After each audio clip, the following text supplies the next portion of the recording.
Alors, parmi les principales causes qui favorisent la survenue de dermatite digitée, au premier rang, numéro 1, on peut mettre l'humidité et le manque d'hygiène, puisque si on considère les tréponèmes, qui sont parmi le complexe bactérien les bactéries les plus souvent retrouvées lors de dermatite digitée, si on les applique sur une peau saine et sèche, elles ne seront pas en mesure de développer les lésions. Et c'est bien le fait qu'elles puissent s'installer sur un pied dont la peau a été fragilisée, macérée par de l'humidité et un manque d'hygiène, qu'elles pourront s'installer. Donc l'humidité et le manque d'hygiène, c'est vraiment un facteur très très important. Et puis un autre facteur également qui peut faciliter la survenue, notamment la contagion, c'est le manque de détection des boiteries et le manque de détection des lésions.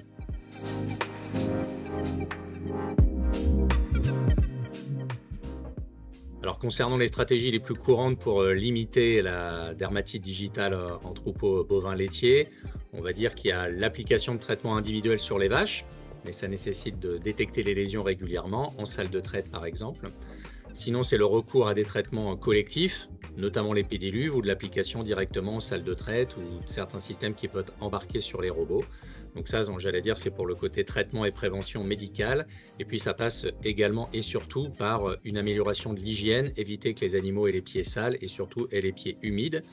Il existe également d'autres stratégies qui peuvent être mises en œuvre, qui elles sont un peu plus récentes, notamment le recours à la sélection génétique avec des indicateurs désormais disponibles pour cibler spécifiquement la résistance aux lésions infectieuses au niveau des pieds, et puis quelques stratégies alimentaires aussi qui peuvent permettre de renforcer la qualité de la peau.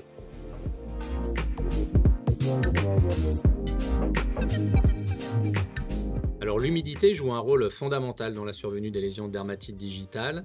Si vous passez un temps certain dans l'eau, dans votre baignoire, dans votre douche, dans une piscine, à la mer, peu importe, lorsque vous sortez, vous avez la peau qui est molle et qui est fragilisée. Donc imaginez qu'à ce moment-là, vous deviez marcher dans un environnement qui est sale, qui est traumatisant. Ça laisserait le loisir à plein de bactéries de pouvoir traverser votre peau et de faire des lésions. C'est exactement ce qui se passe pour les bovins. L'humidité, c'est vraiment un facteur clé parce que c'est ce qui permet, enfin en tout cas c'est ce qui atteint la peau, ce qui la rend beaucoup plus fragile et beaucoup plus susceptible au fait d'être envahie par tout un tas de bactéries, notamment celles responsables de dermatite. Donc l'humidité, c'est vraiment un facteur clé dans la survenue et donc dans la prévention, si on le maîtrise, de la dermatite digitale.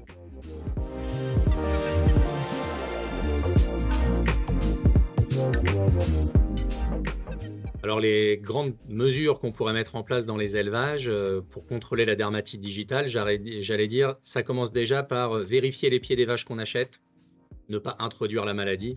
Et si malheureusement la maladie est déjà présente dans l'élevage, ça va reposer sur une combinaison. Je pense que ce qu'il faut retenir, c'est qu'il n'y a pas de solution miracle.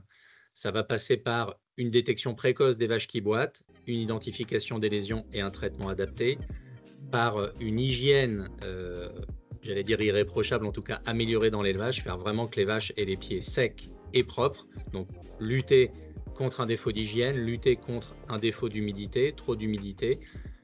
Un autre levier qui est mobilisable est bien sûr la résistance génétique des animaux, avoir une alimentation également adaptée qui permette une peau de qualité et une immunité renforcée. Et puis dernier point qui est également très important, c'est un parage préventif régulier des animaux qui permet de détecter des lésions qui ne seraient pas visibles à l'œil nu et puis de rétablir des aplombs corrects qui permettent de remettre de la distance entre le talon et le sol et donc d'éviter que les pieds soient atteints par les matières fécales.